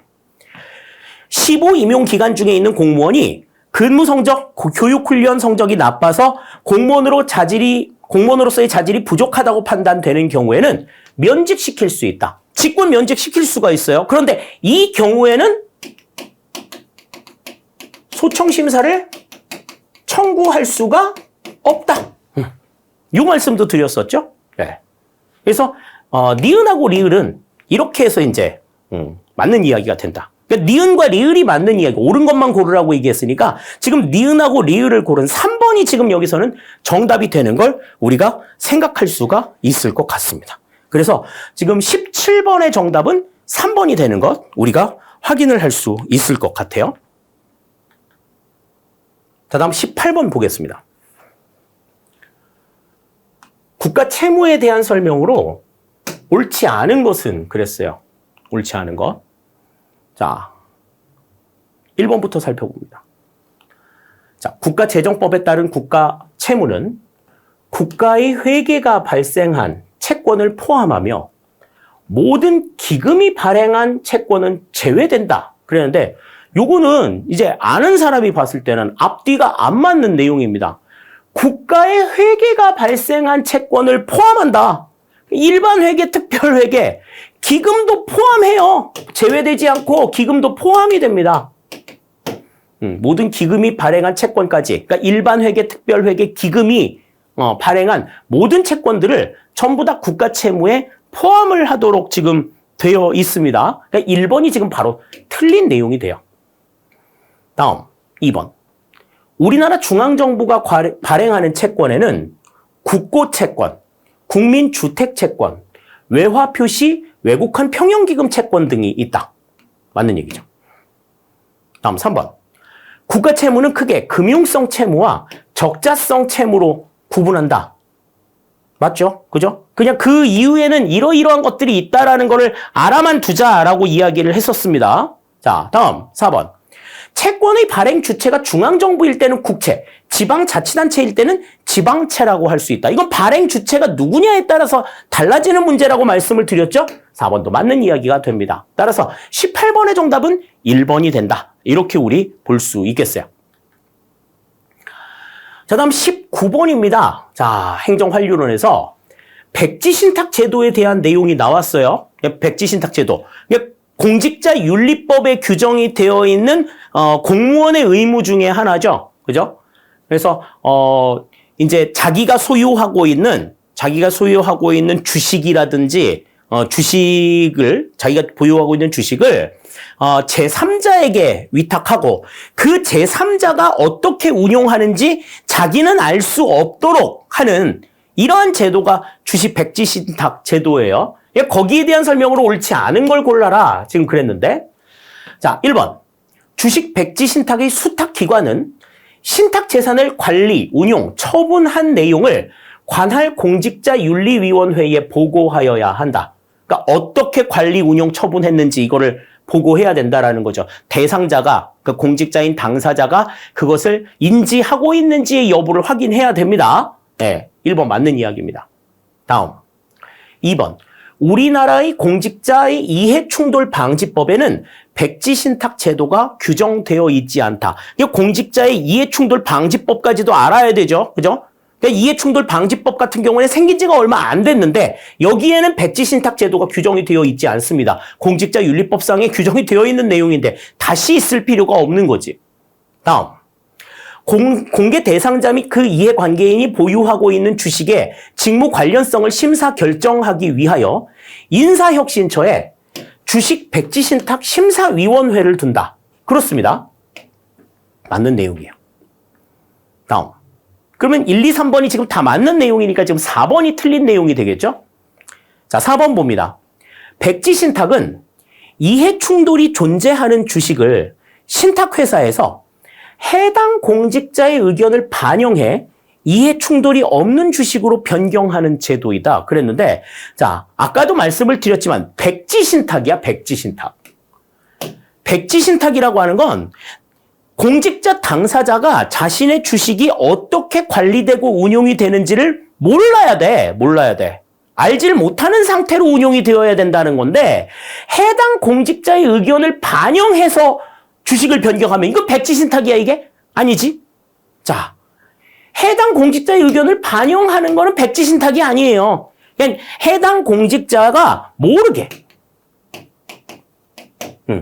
이해 충돌이 없는 주식으로 변경하는 제도를 백지신탁 제도라고 이야기를 하는 겁니다. 따라서 19번의 정답은 4번이 지금 틀린 내용이 되는 거예요. 4번이 틀린 내용이 된다. 이렇게 볼 수 있겠습니다. 자, 다음 20번입니다. 자, 행정 환류론과 관련된 내용이 두 가지가 연속으로 나왔어요. 19번과 20번 연속으로 나왔고, 또 공직자윤리법과 관련된 내용도 지금 연속으로 지금 나와 있죠. 지금 행정 환류론에 대한 문제는 전부 다 지금 공직자윤리법에 대한 내용만 나와 있어. 자, 그러면 공직자윤리법상 재산 등록에 대한 내용으로 옳은 것은 그랬습니다. 근데 이 재산 등록과 관련된 내용은 공직자윤리법 제3조에 나와 있어요. 재산 등록 대상이 이제 쭈루룩 나와 있는데요. 그 재산 등록 대상들이 어떠한 재산을 등록해야 하며 어떠한 사람들이 재산 등록 대상자로 있는지 이 부분들에 대해서 언급이 되어 있는 내용들이 이제 공직자윤리법에 이제 공직자윤리법 제3조부터 쭉 나와 있는 내용들입니다. 자, 옳은 것을 고르래요. 자, 1번. 등록하여야 할 재산이 국채, 공채, 회사채인 경우는 액면가로 등록하여야 한다. 그러니까 그 당시의 시세, 이게 아니라 그 채권에 있는 액면가로 등록을 해야 된다. 이거는 맞는 내용입니다. 공직자윤리법상에 그거를 그러니까 현재 시세가 아니라 액면가로 등록해야 된다라고 규정이 되어 있고요. 다음. 혼인한 직계 비속인 여성이 소유한 재산은 재산 등록 의무자가 등록할 재산에 포함된다. 그랬는데 이 재산 등록 의무자가 등록할 재산에 포함이 되는 대상은 일단 본인, 공직자 본인과 그 배우자의 재산, 그리고 직계 존속과 아들, 딸, 직계 비속, 며느리까지 전부 다 포함이 되어 있는 내용이에요. 그러니까 혼인한 직계 비속이라고 하면은 이제 뭐 아들, 딸인데 자, 혼인한 직계 비속 같은 경우에 본인의 직계 존속과 직계 비속인데, 자, 이 직계 비속 가운데서 혼인자는 제외야. 결혼한 사람, 그러니까 직계 존속이면 아들이고 직계 비속이면 딸인데, 자, 혼인해서 나갔으면 출가 외인이야. 이 집 사람이 아닌 거지. 이 사람들은 이제 대상에서 제외를 하도록 지금 되어 있어요.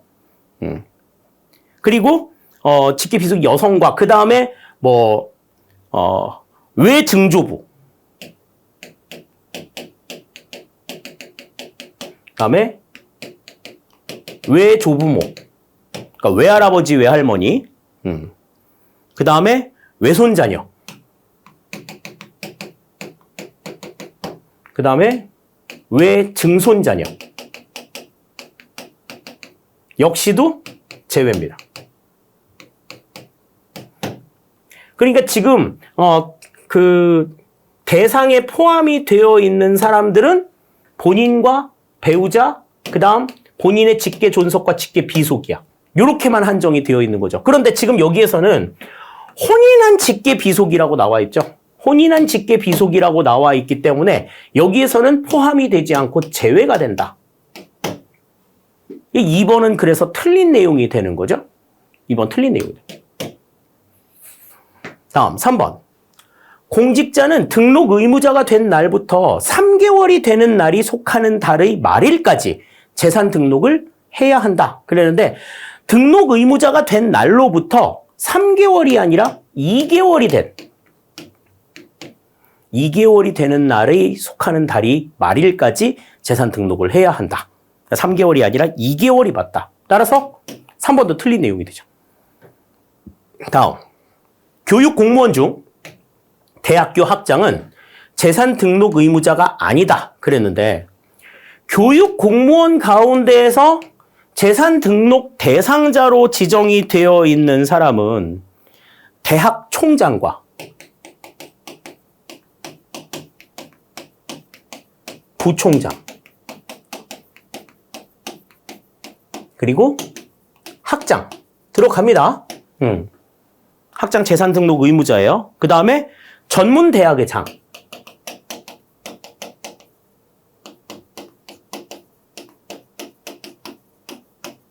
그리고 이제 그 밖에 대학에 준하는 각종 학교의 장이에요.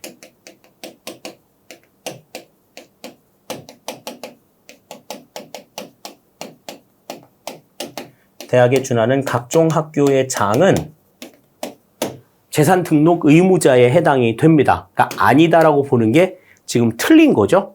정답이 그래서 여기서는 2, 3, 4번 다 틀린 내용이고 1번만 맞는 내용이기 때문에 20번의 정답은 1번이 된다. 이렇게 우리 볼 수 있겠습니다. 자, 다음 21번입니다. 자, 지금 보시면 이제 아시겠지만 문제 자체가 영역만 바뀌어 있을 뿐이지 지금 법령에 대한 집중적인 간파들이 지금 이루어지고 있어요. 지금 뭐 18번도 그렇고 지금 우리나라 공무원 제도에 대한 내용들도 그렇고 지금 이론에 대한 내용들보다 지금 뭐 17번부터 지금 21번에 대한 내용도 21번 내용도 지금 마찬가지지만 전부 다 지금 법령의 내용들을 얼마만큼 깊이 이해하고 있느냐 여기에 따라 가지고 지금 당락이 지금 결정이 되고 있는 걸 보여주는 거야. 법령의 내용을 안다라고 하면은 이 문제가 그렇게 어려운 문제가 아니에요. 그런데 법령에 대한 내용들을 어느 정도 정확하게 알고 있느냐에 따라서 지금 당락이 지금 달라지는 상황들이 나타날 수 있단 말이죠. 벌써 지금 5문제가 연속으로 지금 법령과 관련된 문제가 지금 나와 있다라고 하는 것은 그 중요성이 얼마나 좀 깊은가 하는 것들을 생각할 수 있습니다. 특히 지방자치법 같은 경우에는 이제 2022년에 전부 개정이 되었기 때문에 개정이 된 내용들을 분명하게 좀 알아둬야 된다라고 강조를 드렸어요. 그래서 제가 이제 별도로 이제 특강까지도 해드렸던 적이 있는데 자, 그 지방자치법상 지방의회에 대한 설명으로 옳지 않은 것을 골라라 그랬습니다. 자, 1번부터 보시죠. 지방의회 의원의 의정활동을 지원하기 위하여 정책 지원 전문 인력을 둘 수 있다. 이 정책 지원 전문 인력을 이제 우리가 정책 지원관이라고 이야기한다고 그랬죠. 그래서 지방의회 의원 정수의 2분의 1, 지방의회 정수의 2분의 1에 한해서 정책 지원관을 둘 수 있도록 바뀐 지방자치법에 신설이 된 내용이다. 41조의 규정이 되어 있다라고 하는 거 말씀을 드렸어요. 다음 2번. 지방의회 의장은 지방의회 사무직원을 지휘 감독한다. 그러니까 지방의회의 의장 자체가 지방의회 사무직원을 지휘 감독하도록 되어 있는 건 103조의 규정입니다. 지방자치법 103조에 나와 있고. 다음 3번. 지방의회는 매년 4회, 4차례 정례회를 개최한다. 그렇게 되어 있는데 지방자치법 제53조에 보시면 정례회는 매년 4차례가 아니라 2차례 개최를 하도록 되어 있어요. 3번 틀린 내용이 됩니다. 다음 4번. 지방의회 의원은 각급 선거관리위원회 위원을 겸직할 수 없다. 겸직할 수 없도록 되어 있는 것도 지방자치법 109조의 규정입니다. 맞는 내용이 되겠어요. 따라서 1, 2, 4번은 맞는 얘기지만 3번은 지금 틀린 이야기가 된다. 정례회는 4차례가 아니라 매년 2차례 개최한다라고 하는 것 기억해 두시면 좋겠습니다. 자, 다음 22번입니다. 자, 제가 살펴본 난이도 상의 문제예요. 난이도 상의 문제로 지금 제시가 되어 있는데 이 자체는 재정 투명성에 대한 이야기를 하고 있어요. 그러니까 재정 투명성이라고 하는 거는 행정의 가치 중에 하나잖아요. 투명성. 그러니까 재정의 투명성을 위한 내용들이 이 각각의 이 그 법령에 어떻게 규정이 되어 있는가. 이거는 특별하게 어떤 그 법령에 대한 내용들만 이야기하는 것이 아니고 국제 조약이라든지 여러 가지 차원에서 재정 투명성과 관련된 내용들만 모아놓은 거야. 그렇기 때문에 우리가 지금 이 내용을 이해하기가 조금 힘들었을 거라고 판단이 된 거예요. 옳지 않은 걸 골라라 그랬습니다. 자, 1번. 재정 투명성이란 재정에 관한 정보를 체계적으로 적시에 공개하는 것을 의미한다. 그렇죠. 재정에 대한 내용들이 어떻게 진행이 되고 있는가 하는 것들을 그때그때 전부 다 공개하는 것이 재정 투명성과 관련된 내용이다 하는 거죠. 다음 2번. 2007년에 IMF 재정 투명성 규약에는 예산 과정의 공개, 재정 정보의 완전성 보장, 정부의 역할과 책임에 대한 명확성 등이 규정되어 있다. 그러니까 지금 이 재정 투명성 규약, IMF의 재정 투명성 규약이 어떠한 것들이 있는가, 뭐 그런 것들이 있대라는 것만 알았어도 그런 것들이 있다는 걸 몰랐다 하더라도 지금 이 내용들은 전부 다 예산의 원칙에 들어가 있는 내용들이잖아요. 그죠? 예산 과정의 공개라든지 재정 정보의 완전성의 보장이라든지 정부의 역할과 책임에 대한 명확성, 특히 정부의 역할과 책임에 대한 명확성은 현대에 거론이 되고 있는 예산의 원칙, 현대적 예산의 원칙에 들어가 있는 내용들이잖아요. 2번도 맞는 내용이 되겠습니다. 다음 3번. 국가재정법에서는 공공부문을 제외한 일반 부문의 재정 통계를 매년 1회 이상 투명하게 공표하도록 규정하고 있다. 그랬는데 일반 정부의 재정 상황을 투명하게 공개를 하면서 공공부문도 포함을 하고 있습니다. 제외하지 않아요. 3번이 지금 여기서는 틀린 내용이 되겠죠? 다음 4번. 국가재정법은 예산기금의 불법 지출에 대한 국민 감시 규정을 두고 있다. 그렇죠? 맞는 이야기가 됩니다. 그러니까 지금 국가재정법의 내용들을 굉장히 좀 전체적으로 다 봐야 된다는 얘기야. 전체적으로 다 봐야 된다. 그래야 이제 문제들을 풀 수 있다는 거죠. 여러분들한테 이제 체감적으로 난이도가 상당히 좀 높게 느껴졌을 법하다라고 하는 것들이 이런 측면들 때문에 그렇습니다. 그래서 정답이 여기서는 3번이 된다. 이렇게 우리 볼 수 있겠어요. 자, 다음 23번입니다. 정부 신뢰 및 시민 참여에 대한 설명으로 옳은 것만을 모두 고르면 그랬습니다. 뭐 정부 신뢰와 시민 참여 관련된 내용들에 대해서는 뭐 여러 가지 분야에서 이야기를 했었어요. 그것들을 이번에도 이제 한데 모아야 될 필요가 있습니다. 자, 기업, 도덕성 확보, 정책 내용의 일관성 유지, 정부 역량은 모두 정부 신뢰의 구성인자이다. 그랬습니다. 도덕성이 확보가 되면, 정책 내용이 일관성이 유지가 되면, 또 정부 역량이 갖추어지면 전부 다 정부 신뢰가 좀 더 높아질 수 있겠죠. 기억은 맞는 이야기가 됩니다. 다음, 니은. 정부와 시민 간의 신뢰 유형 중 신탁적 신뢰는 대칭적 관계에서 형성이 된다. 그랬는데 신탁적 신뢰라는 건 뭐냐면 내가 어떤 일을 다른 사람한테 맡겼어. 일을 다른 사람한테 맡겨가지고 그 사람이 관리하도록 해. 그 사람이 잘 관리해 줄 거야 라고 믿는 이 같은 신뢰가 신탁적 신뢰예요. 그러면 이 신탁적 신뢰라고 하는 거는 우리가 아까 앞에서 봤었던 1번 문제에서 봤었나요? 주인 대리인 이론이 나타났을 때 주인 대리인 이론에서 주인이 대리인에게 갖는 신뢰죠. 그죠? 그 사람이 나보다 그 내용에 대해서 잘 알고 전문성을 가지고 있으니까 그 사람이 일을 잘 해줄 거야 라고 믿는 믿음. 이게 신탁적 신뢰라고. 그러니까 이 신탁적 신뢰는 대칭적 관계에서 형성이 되는 게 아니라 비대칭적 관계에서 이루어지겠죠.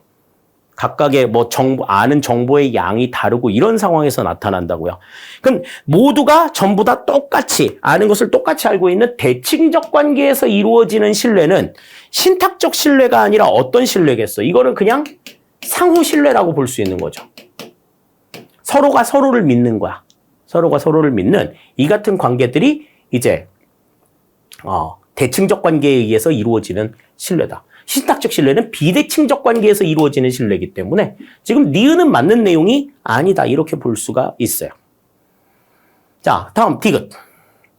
시민들이 기피하는 시설의 건설 추진 여부에 대한 공론 조사에서 시민 대표단을 구성하여 토론하는 것은 수기민주주의의 사례이다. 그러니까 수기민주주의, 우리 뭐 시민민주주의라고도 이야기하는 이 내용들은 어떤 거예요? 어떤 문제를 의논하는 데 있어서 깊이 있게 좀 숙고하고 고민하는, 그리고 찬성하는 의견과 반대하는 의견들을 고루고루 모아가지고 의견들이 진행이 되는 상황들을 설명하는 내용들이죠. 그러니까 시민 대표단을 구성해서 시민들이 기피하는 시설의 건설, 예를 들어서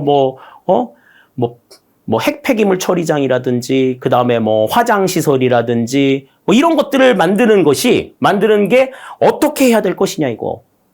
거기에 대해서 시민대표단을 구성해서 운영하는 건 수기민주주의의 사례. 맞는 이야기가 되겠습니다. 따라서, 니은을 제외한 나머지의 내용들, 기역과 디귿이 여기서는 옳다라고 볼 수가 있겠죠. 따라서 23번의 정답은 2번이 된다. 이렇게 볼 수 있겠습니다. 자, 다음 24번입니다. 자, 이 문제는 이제 다소 쉬운 문제였던 것 같아요. 쉬운 문제였던 것 같은데, 일부의 이제 보기의 내용이 조금 여러분들을 좀 놀래켰을 수 있습니다. 자, 지방 재정에 대한 설명으로 옳지 않은 것은 그랬어요. 자, 그래서 1번. 부동산 교부세는 일반 재원이다. 그랬는데, 일반 재원은 뭐였어? 자주재원에서 의존재원이 포함이 된 개념이었죠. 부동산 교부세는 의존재원에 들어가는 내용입니다. 그죠? 의존재원에 들어가는 내용이기 때문에 1번은 맞는 이야기가 되는 거예요. 다음. 내국세 및 교육세 일부는 지방교육재정교부금의 재원이다. 그렇죠. 내국세와 교육세 일부는 지방재정교부금의 재원이다. 이걸 바탕으로 해서 지방교육재정교부금이 주어지는 거죠. 다음 3번. 지역균형발전특별회계는 노무현 정부의 국가균형발전특별회계의 신설에서 비롯되었다. 그랬습니다. 그렇죠? 지역균형발전특별회계는 노무현 정부에서 처음으로 만들어졌다. 국가균형발전특별회계, 이걸 통해서 이제 지역균형발전특별회계가 만들어졌다. 이 역사적인 측면들까지도 좀 알아두셔야 될 필요가 있어요. 자, 그러면 이제 4번이 지금 틀렸다는 건데 어떻게 틀린 건지를 한번 보죠. 지역상생발전기금은 지방소비세 도입 과정에서의 광역지자체와 기초지자체 간 세수입 배분의 불균형을 해소하기 위한 것이다. 그랬는데 세수입 배분의 불균형을 비교하기 위한 대상으로 광역자치단체와 기초자치단체는 합당하지가 않아요. 세수입 배분의 균형을 논할 수 있는 대상이 아니야, 이들은. 자, 그러면 광역지자체와 기초지자체가 아니에요. 자, 그럼 도대체 이 지역상생발전기금이 뭐냐 하는 거야.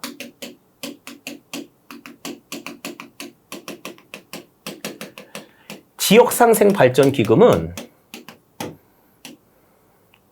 우리나라 지금 인구의 구성을 보면 우리나라 인구가 지금 총 한 5,100만 명 정도가 되는데 그 5,100만 명 가운데에서 약 한 2,500만 명, 2,600만 명 정도가 지금 수도권에 거주를 하고 있다고 그래요. 절반 이상이 지금 수도권에 거주를 하고 있어서 수도권 거주 인구들이 상당히 많죠. 그래서 수도권과 비수도권 지역 간의 재정 격차가 굉장히 좀 심하다라고 이야기를 합니다.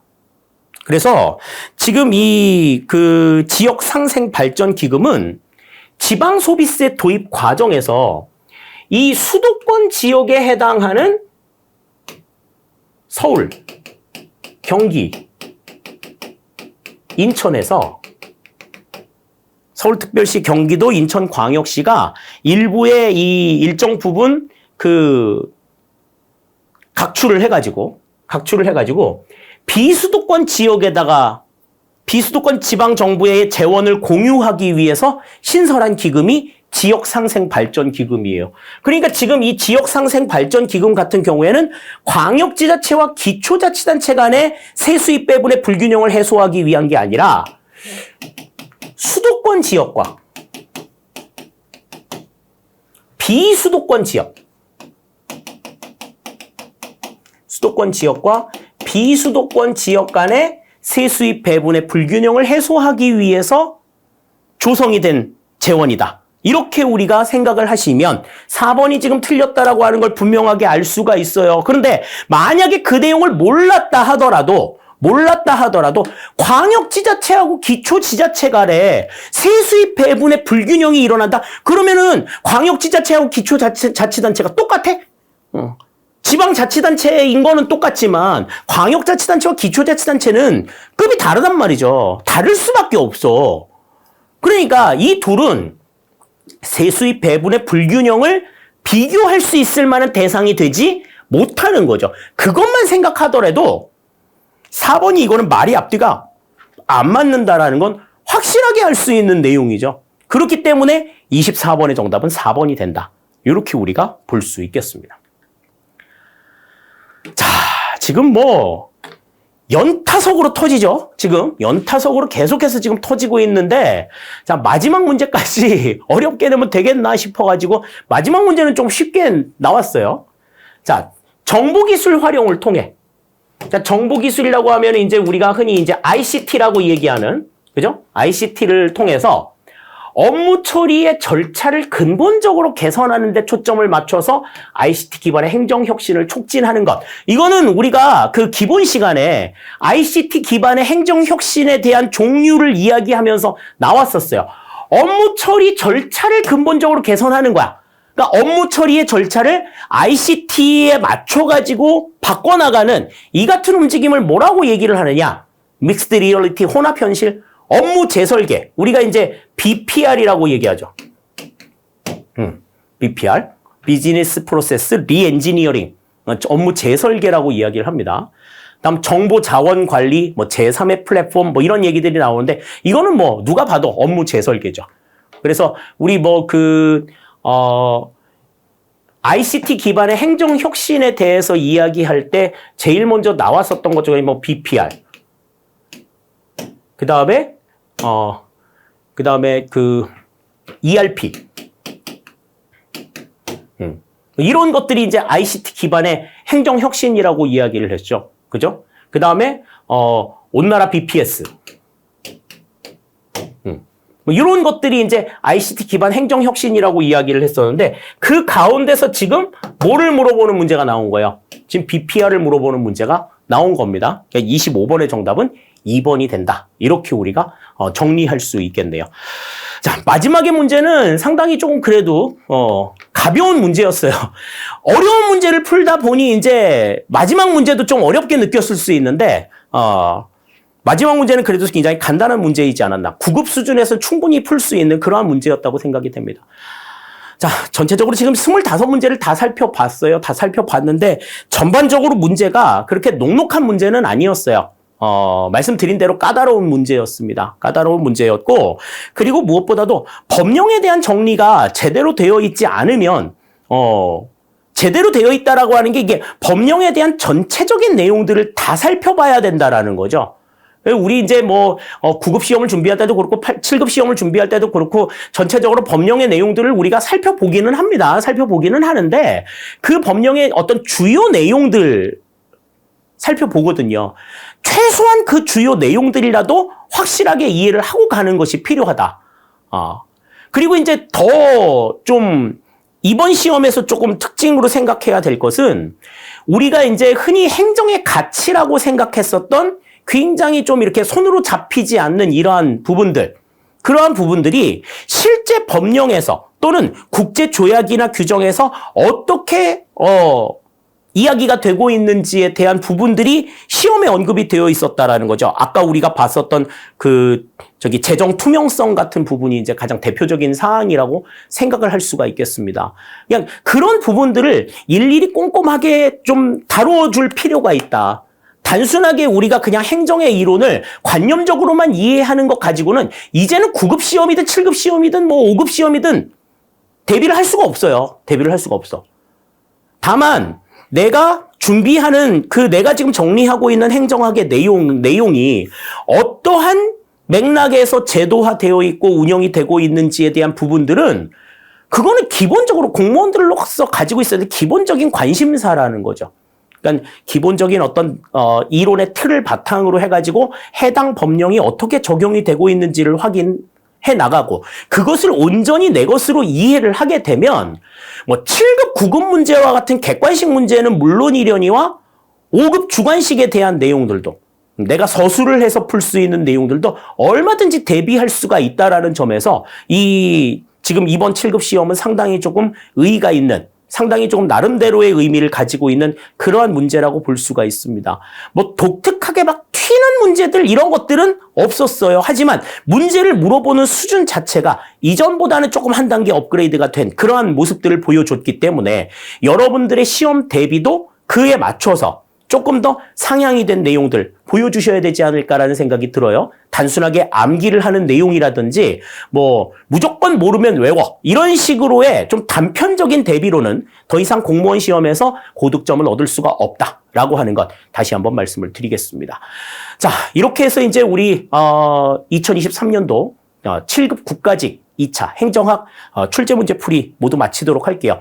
여러분들이 시험을 보시는 데 있어서 또 시험을 대비하시는 데 있어서 충분한 도움과 그 다음에 공부를 해야 될 때 어떻게 해야 될 것인가에 대한 나름대로의 어떤 길잡이가 될 수 있었다면 상당히 의미가 있었다 이렇게 볼 수 있겠습니다. 다음에 이제 우리 지방직 시험 보고 나서도 다시 우리가 기출문제 가지고 만나도록 할게요. 이 시간 모두 마치겠습니다. 감사합니다.